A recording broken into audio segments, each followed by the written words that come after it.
প্রত্যেকটি মানব সন্তান 285 দিন কম বেশি 10 দিন মায়ের গর্ভে অবস্থান করে। তারপরে আল্লাহ তাআলার ইচ্ছা এই দুনিয়ায় আসে। তার মধ্য থেকে কিছু সন্তান আসে, সে আর কোনো শ্বাস নিতে পারে না, মায়ের পেটেই তার মৃত্যু হয়। মেডিকেল টার্মিনোলজিতে এটাকে স্টিল বার্থ বলা হয়। সে মৃত অবস্থায় জন্ম নেয়। আবার কিছু শিশু আছে যারা জন্ম নেওয়ার পরপরই দুনিয়া থেকে বিদায় নেয়, যাদেরকে লিভ বার্থ বলা হয়। এরা 2, 4, 5, 10টা শ্বাস নেয়, তারপরে দুনিয়া ছেড়ে চলে যায়। আর কিছু শিশুকে আল্লাহ তাআলা পর্যাপ্ত হায়াত দান করেন। শিশুটি মেয়ে শিশু হতে পারে, ছেলে শিশু হতে পারে। গর্ভের এই 285 দিন পুরাটা সময় জুড়ে মায়েদের দারুণ কষ্ট হয়, কারণ মায়েদের পুষ্টি এবং রক্ত থেকে, ফুসফুসের অক্সিজেন থেকে তার গর্ভে বেড়ে ওঠা শিশুটি তার পর্যাপ্ত উপাদান সে সংগ্রহ করে। এবং মায়ের সাথে তার নাড়ির সম্পর্ক, নাড়ি মানে নাভি, এই নাভিতে পেছানো রশির মতো আল্লাহ তাআলার পক্ষ থেকে 2টি নালী সংযুক্ত করে দেওয়া হয়েছে, যেটাকে মেডিকেলের ভাষায় বলা হয় আম্বিলিক্যাল কর্ড। শিশু জন্মের পরপরই 4 থেকে 6 ইঞ্চি জায়গা রেখে ওটা কেটে দেওয়া হয়। কেটে দেওয়ার পরে এই শিশুটি মুক্ত হয়ে যায়। কিন্তু না, মায়ের নাড়ি থেকে মুক্ত হলেও মায়ের হৃদয় থেকে শিশু কখনো মুক্ত হতে পারে না।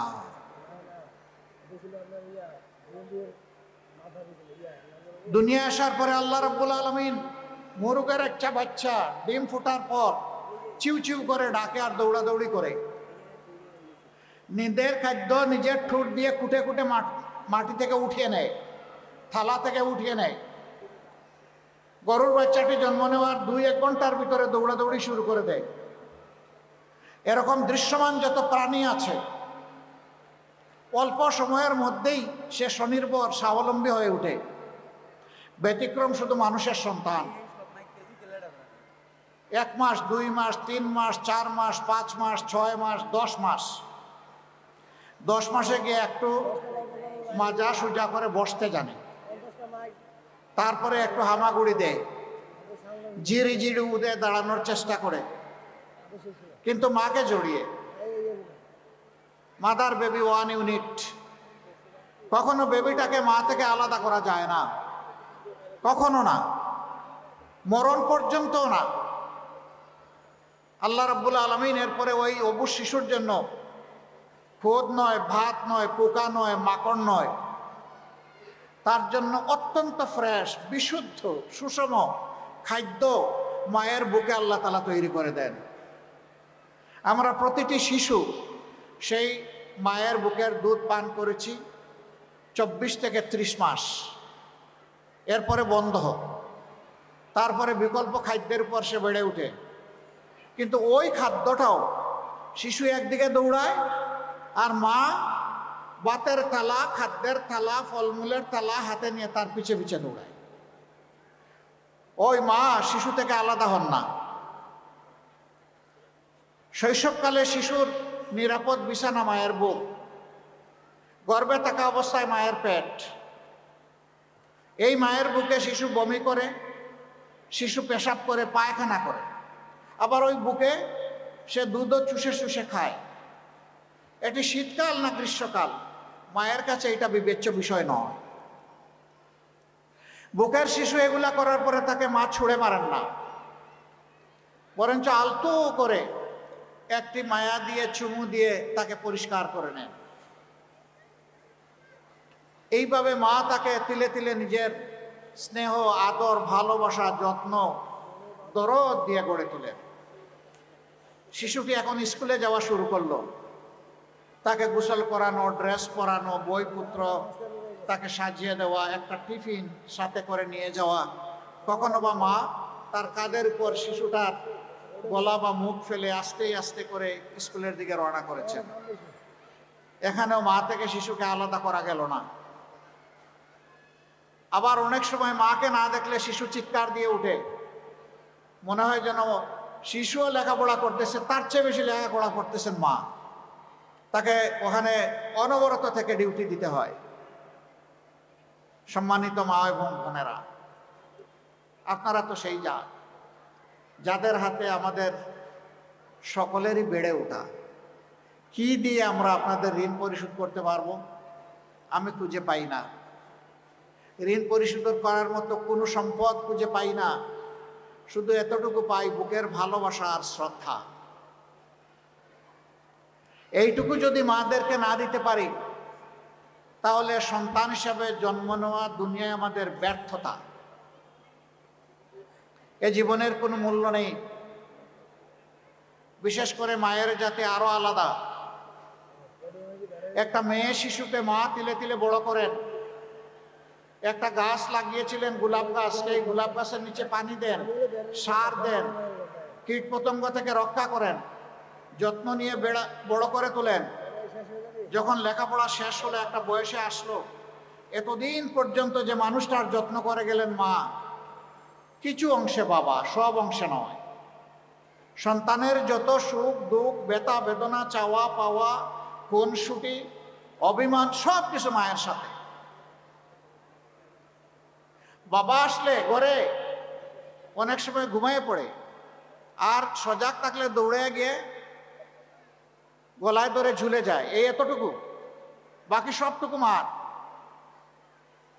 সেই মা যখন আপন সন্ততিকে, মেয়েটাকে নিজ হাতে গড়ে তুলেন, জীবনের একটা সময় পর্যাপ্ত বয়সে, পরিণত বয়সে, তখন একজন উপযুক্ত পাত্রের হাতে তুলে দেন।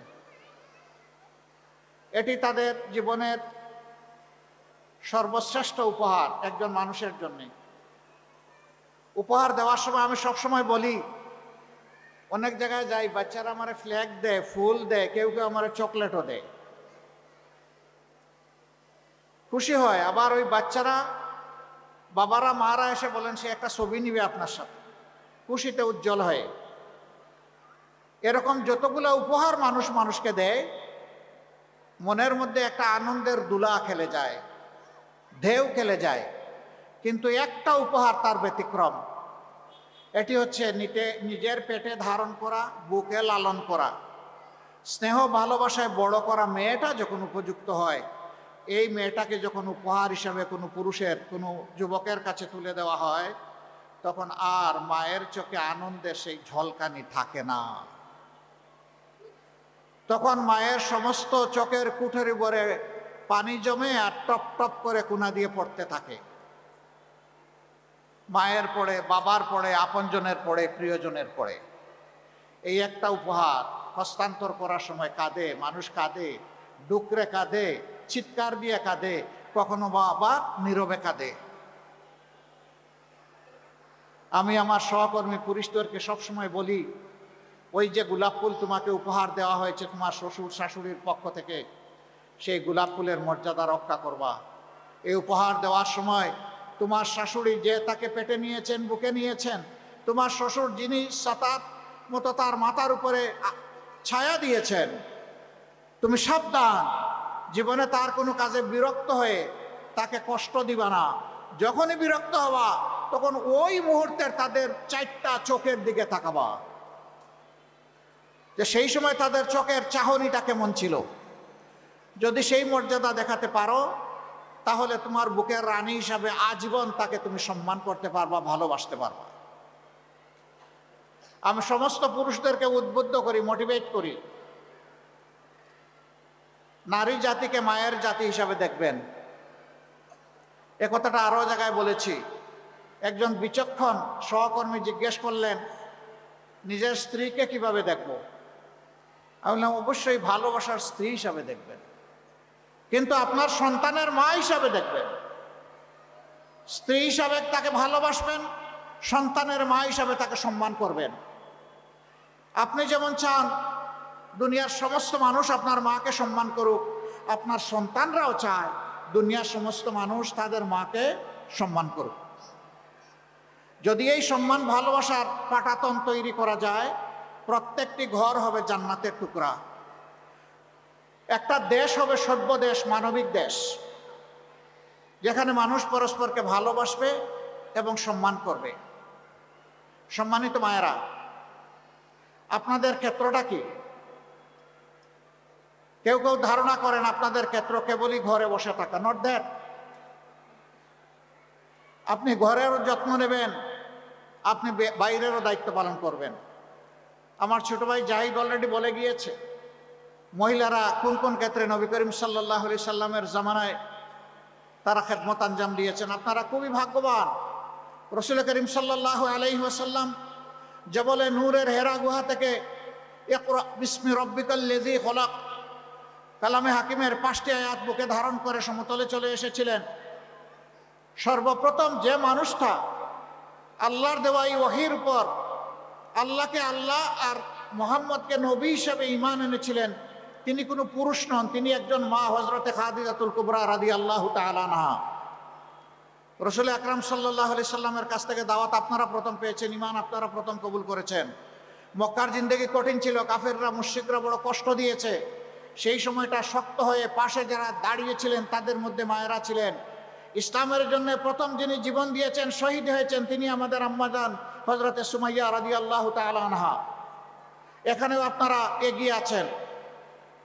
উহুদের ময়দানে যে মা রাসূল করিম সাল্লাল্লাহু আলাইহি সাল্লামের চতুর্দিকে ঢালের মতো ঘুরে ঘুরে সমস্ত অস্ত্রের আঘাত নিজের দেহের উপর তুলে নিয়েছিলেন, যুদ্ধ শেষ হওয়ার পর যার শরীরের মধ্যে 60টা তীর ঝুলন্ত অবস্থায় ছিল, ভাঙা দাঁত নিয়ে রাসূল করিম সাল্লাল্লাহু আলাইহি সাল্লাম কামড় দিয়ে যে তীরগুলা নিজেই বের করে দিয়েছিলেন, তিনি হচ্ছেন আমাদের মা হযরতে নুসাইবা রাদিয়াল্লাহু তাআলা আনহা।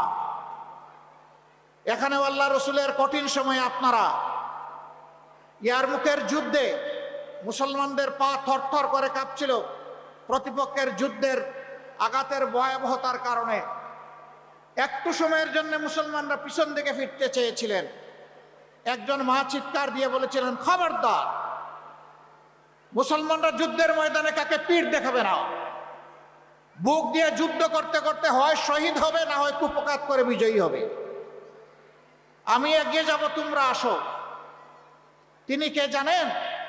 রাসূল মকবুল সাল্লাল্লাহু আলাইহি সাল্লামকে আম্মাজান খাদিজাতুল কুবরা রাদিয়াল্লাহু তাআলা আনহাকে, যে মহিলাটি মক্কার জীবনে সবচেয়ে বেশি কষ্ট দিয়েছিলেন, বিরোধিতা করেছিলেন, আবু সুফিয়ানের স্ত্রী হিন্দা।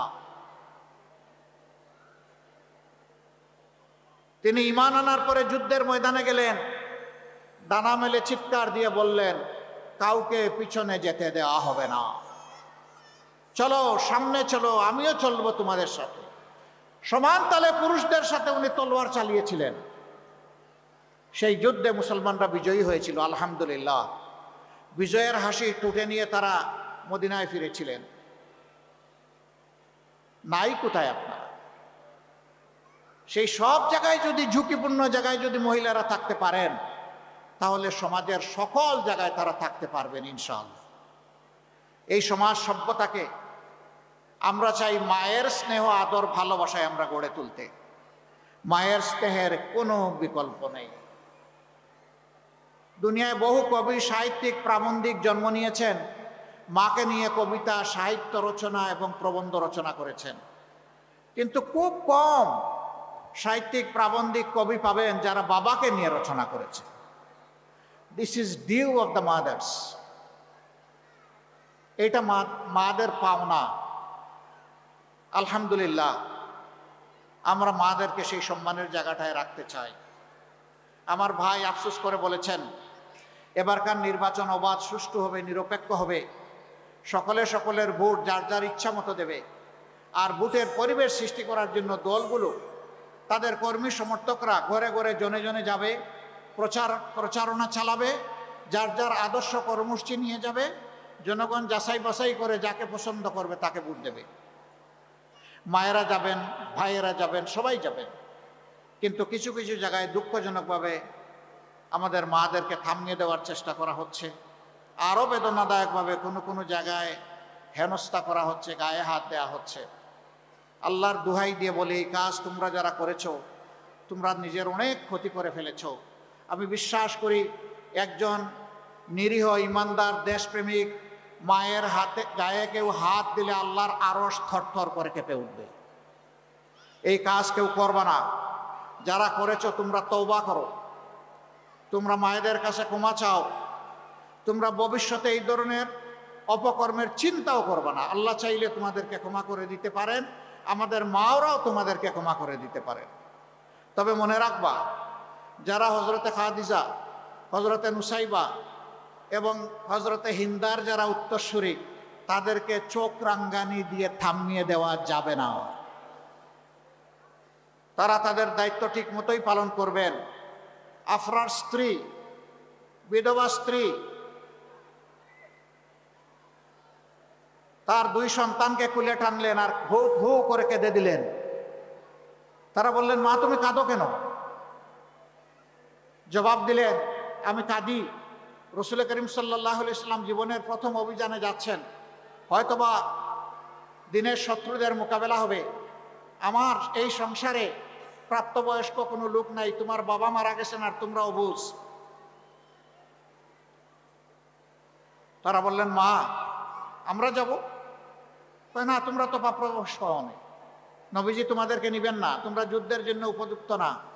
বলে যে আমাদেরকে গোসল করার, যুদ্ধের পোশাক পরাই দেন, মাথায় কপালে একটা চুমু দেন এবং উটের পিঠে উঠাই দেন, অস্ত্র আমাদের হাতে তুলে দেন, আমরা নবীজিকে ছাড়বো না, আমাদেরকে যুদ্ধের ময়দানে নিতে হবে। আল্লাহর নবী প্রস্তুত। এই 2 যুবক একে উঠে চড়ে হাজির।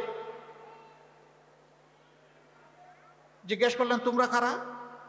বলে যে আমরা পিতাহারা এতিম আফরার সন্তান, আমরা যুদ্ধে যেতে এসেছি।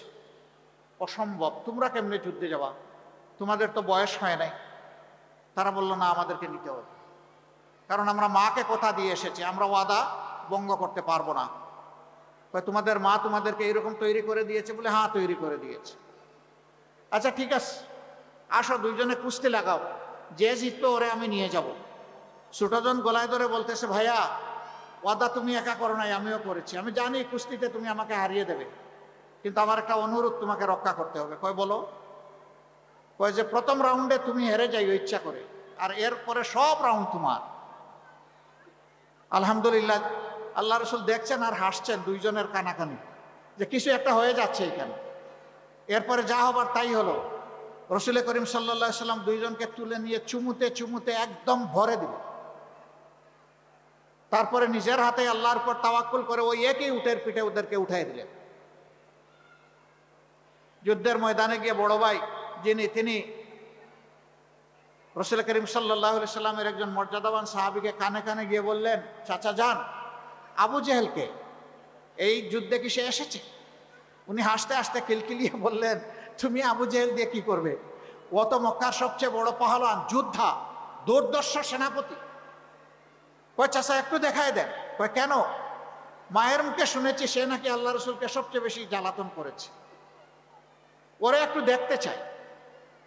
তিনি বললেন, যার মাথার পাগড়িটা সবচেয়ে বড়, যার দাড়ি সবচেয়ে লম্বা, যে মানুষটা এখানে সবচেয়ে উঁচু, যার মুখে গুটির দাগ, তার নাম আবু জেহেল। ওনার বর্ণনা শেষ হওয়া মাত্রই ছু করে তার ধনু থেকে তীর বের হয়ে গিয়ে এফুড় এফুড় চিৎকার দিয়ে আবু জেহেল মাটিতে পড়ে বলতেছে, ওরে কৃষকের সন্তান, তোর হাতে আমার জীবন যাবে, একটা অভিজাত আমাকে মারতে পারলো না। কৃষকের সন্তান মানে মদিনাবাসী, ওরা হেও করত। আমরা তো সেই রকম মা পেয়েছি, সেই রকম মা গত 15.5 বছর আমরা দেখেছি। আমরা এই মেয়াদের জন্য আল্লাহর দরবারে শুকরিয়া আদায় করি আর দোয়া করি, আল্লাহ এই ধরনের মা আরো বেশি বেশি করে এই জাতিকে দান করুন। সেই রকমই এক মায়ের সাথে আমার কথা হয়েছে, শরীফ উসমান হাদির মা, সালাম বিনিময় হয়েছে। তিনি যখন অসুস্থ ছিলেন হসপিটালে, তখন অত্যন্ত পর্দানসীন মহিলা, দিনদার মহিলা, আলহামদুলিল্লাহ তার সন্তানকে তিনি জাতির জন্য উপহার দিয়েছেন। হাদি দুনিয়া থেকে চলে গিয়েছে, কিন্তু কোটি কোটি হাদি সে তৈরি করে রেখে গেছে। হাদিরা বেঁচে থাকলে বাংলাদেশ পথ হারাবে না ইনশাআল্লাহ। ইনসাফের বাংলাদেশ কায়েম হবে। পুরুষদের মতো নারীরাও কর্মক্ষেত্রে সমান অবদান রাখবেন, সম্মান এবং নিরাপত্তার সাথে। আমরা তার যে কোনো মূল্যে নিশ্চিত করব ইনশাআল্লাহ। চলাচলের জন্য বড় শহরগুলোতে আলাদা বাস সার্ভিস থাকবে, পিক আওয়ারে তাদের জন্য আলাদা গাড়ি থাকবে। পুরুষদের অসুবিধা নাই, মাইলের পর মাইল হাঁটবে, বাইক চালাবে, বাইসাইকেলে আসবে, পাবলিক ট্রান্সপোর্টে উঠবে, ঠেলাঠেলি করে, সমস্যা নাই। কিন্তু আমার মায়ের সমস্যা আছে, সেই সম্মানটা আমরা নিশ্চিত করব ইনশাআল্লাহ। কর্মক্ষেত্রে মায়েদের জন্য সেখানে বেবি কর্নার থাকবে, ব্রেস্ট ফিডিং কর্নার থাকবে, ডে কেয়ার থাকবে। এই সব ব্যবস্থাও নিশ্চিত করা হবে। পর্যাপ্ত পরিমাণে একটা সংখ্যা যদি সেখানে মায়েদের অবস্থান থাকে, একেবারে কম হলে করাটা কঠিন হবে। পর্যায়ক্রমে সব ইনশাআল্লাহ আমরা করব। আমরা বলেছিলাম যে সমস্ত মায়েরা সন্তান পুষেন তাদের জন্য আমরা 5 ঘন্টা কর্মঘণ্টা করতে চাই। কিছু লোক হই হই রই রই শুরু করে দিল। 5 ঘন্টা করলে তারা তো আর মানুষ তাদেরকে কর্মক্ষেত্রে নেবে না। আমাদের কথাগুলো না শুনেই চিৎকার শুরু করে দিল, লাফালাফি শুরু করে দিল। আমরা কি বলেছি তারা বোঝারও চেষ্টা করে নাই। আমরা বলেছি বহু মা সন্তান লালন পালন করতে গিয়ে চাকরিটাই ছেড়ে দেন, এরপরে সেই চাকরিতে আর ফিরে যেতে পারেন না। বরঞ্চ 5 ঘন্টা যদি কর্মঘণ্টা করা হয়, সন্তানের সেখানে যদি বেবি কেয়ার সিস্টেম করা হয়, তাহলে ও মা তার প্রয়োজন পূরণের জন্য, তার দক্ষতা কাজে লাগানোর জন্য সেখানে থেকে যাচ্ছেন, তাকে বিদায় নিতে হচ্ছে না, তিনি ঝরে পড়ছেন না। আমরা বলেছি এই যে গ্যাপ হবে, এই গ্যাপের দায়িত্ব রাষ্ট্রকে নিতে হবে। মারাই তো রাষ্ট্রের বুনিয়াদ, তাদেরকে বাদ দিয়ে তো কোনো কিছু কল্পনাই করা যাবে না। যারা সন্তানও আপনার মতো আমার মতো সন্তানকে বড় করলেন, আবার কর্মঘণ্টা ওই সময় কঠিন সময় 8 ঘন্টা আপনার মতো আমার মতো করতে হবে, এটাকে অবিচার নয়? আমরা কথা দিয়েছি সমাজে সুবিচার কায়েম করব। সুবিচারের দাবি ইনশাল্লাহ আমরা পূরণ করব। কোনো মা তার কর্ম থেকে ড্রপ হয়ে আসবেন না, কর্মের সাথে লেগে থাকবেন যদি তিনি চান। তবে হ্যাঁ, কেউ যদি মনে করেন যে না আমি 5 ঘন্টা নয় 8 ঘন্টাই করব, শি উইল বি অ্যাপ্রিসিয়েটেড, তাকে অভিনন্দন জানানো হবে, কোনো সমস্যা নাই, আমরা বাধ্য করব না। সম্মানিত মা ও বোনেরা, এটা কি শুধু মুসলমান মায়েদের জন্য? Of course not. এটা মায়ের জাতির যারাই হবেন, যে ধর্মেরই হবেন, তাদের সকলের জন্যে। তবে একটা জিনিস আমরা ফিল করি, চলাচলে সফরে প্রয়োজনে আপনাদেরকে বিভিন্ন মার্কেটে একান্ত প্রয়োজনে যেতে হয়, কিন্তু পুরুষদের জন্য পর্যাপ্ত ওয়াশরুম, নামাজের জায়গার ব্যবস্থা থাকলেও মহিলাদের জন্য, নারীদের জন্য সেটা থাকে না। আল্লাহ যদি আমাদেরকে এই সুযোগ দেন, জায়গায় জায়গায় মার্কেট যারা বানাবেন তাদেরকে কন্ডিশন দিয়ে দেওয়া হবে, এটা নিশ্চিত করতে হবে আপনাদের। পুরুষরা দৌড়াদৌড়ি ছুটাছুটি করতে পারবে, আমার মা যাবে কোথায়? যার সবচাইতে প্রয়োজন তার জন্যই কোনো ঠিকানা নাই, যার প্রয়োজনটা ছোট তার জন্য সব রেডি করে রাখা হয়েছে। আমরা মাতৃতান্ত্রিকতাও চাই না, আমরা পিতৃতান্ত্রিকতাও চাই না, আমরা একটা মানবিক সমাজ চাই। উভয়ের সমন্বয়ে আমরা একটা মানবিক সমাজ চাই। আমরা কোনো ক্লেশ চাই না, বিভাজন চাই না, ধর্মেও চাই না, বর্ণেও চাই না, আমরা কোনো জেন্ডারেও কোনো ব্যবধান চাই না।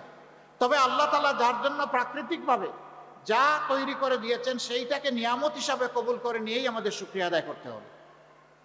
এটাই আমাদের কথা। আপনাদের প্রতি আমাদের অনুরোধ, 12 তারিখে 2টি ভোট, একটা হচ্ছে হা ভোট।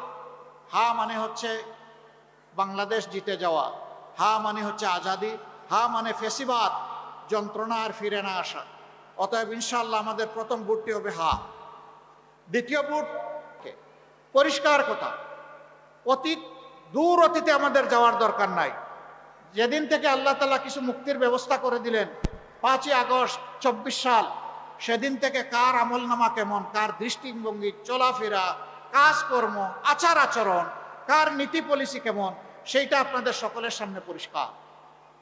এখানে যাদেরকে সুনীতির উপর পাবো, যাদের উপর আস্থা রাখতে পারবো, আমার দেশ, আমার মাটি, আমার মা, আমার ভাই, সবার আমানত যারা রক্ষা করতে পারবে, ইনশাআল্লাহ 12 তারিখের ভোট তাদের পক্ষে হবে।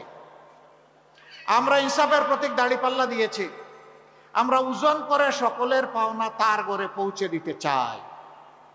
যার যেটা অধিকার, যার যেটা পাওনা, সেইটাই দাঁড়িপাল্লার নিক্তিতে ওজন করে ইনশাআল্লাহ আমরা পৌঁছে দিতে চাই। আল্লাহ যেন আমাদেরকে তাওফিক দান করেন। মায়েরা আসুন, মানবতার বিজয়ের জন্যে, আল্লাহর দ্বীনের বিজয়ের জন্যে, একটি সুষ্ঠু পরিশীলিত সভ্য উন্নয়নমুখী সমাজের জন্য আমরা এগিয়ে যাই। এখানে যুবতীরা যারা আছেন তাদের জন্য আমরা এতটুকু কথা বলতে চাই, আমরা তোমাদের হাতে কোনো বেকার ভাতা তুলে দেব না। আমরা তোমাদের দুইটা স্কিল উপহার দেব। একটা হচ্ছে ল্যাঙ্গুয়েস্টিক স্কিল, ভাষার দক্ষতা, ইংলিশ আরবি অবভিয়াসলি, যার জন্য যেটা প্রযোজ্য। বাংলা তো আমার আছেই। আর দ্বিতীয়টা হচ্ছে হাতকে দক্ষ মানুষ হিসাবে আমরা গড়ে দেব তোমাদের হাতকে। সেই প্রফেশনাল এডুকেশন আমরা দিব ইনশাআল্লাহ, যাতে তোমরা সম্মান এবং মর্যাদার সাথে কাজ নিয়ে তোমরা থাকতে পারো, বেকার ভাতা নিয়ে নয়। আমরা বেকার ভাতাকে মনে করি যুব সমাজকে অপমান করার শামিল। তারা কি কারো কাছে মিছিল করে বেকার ভাতা চেয়েছে? তারা কাজ চেয়েছে, তারা কর্মসংস্থান চেয়েছে। আমরা তাদের হাতে ইনশাআল্লাহ কাজ এবং কর্ম তুলে দেব, তাদেরকে সম্মানিত করব, তারা সম্মানিত করবে জাতিকে এবং দেশকে। আপনারা আমাদের জন্য দোয়া করবেন। 12 তারিখের এই বিজয় বাংলাদেশ জামাতে ইসলামের বিজয় না হয়ে 12 তারিখের এই বিজয় হোক 18 কোটি মানুষের বিজয়। 18 কোটি মানুষের বিজয় যদি হয়, আলহামদুলিল্লাহ, এটা হবে জামাতে ইসলামের বিজয়। আমরা কোনো ব্যক্তি, গোষ্ঠী, পরিবার, দলের বিজয় চাচ্ছি না। আমরা চাচ্ছি সত্যিকার অর্থে মানবতার বিজয়, 18 কোটি মানুষের বিজয়। আমাদের চোখে সকলেই সমান। নাগরিক হিসাবে এই দেশে যারাই জন্ম নিয়েছেন, যারাই বসবাস করেন, আমরা সবার প্রতি শ্রদ্ধাশীল। তার ধর্ম বর্ণ আমরা দেখব না। তিনি আশরাফুল মখলুকাত, একজন মানুষ। আমাদের বিবেচনার জন্য এটাই যথেষ্ট। কষ্ট করে আপনারা এসেছেন। আপনাদের জন্য ঘর থেকে বের হওয়া অত সহজ না।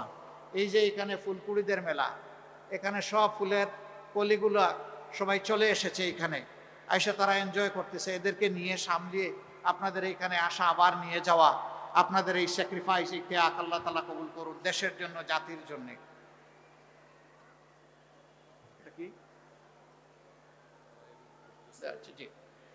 দেশ এবং জাতির জন্য আল্লাহ রাব্বুল আলামিন আপনাদের এই খেদমতকে কবুল করুন।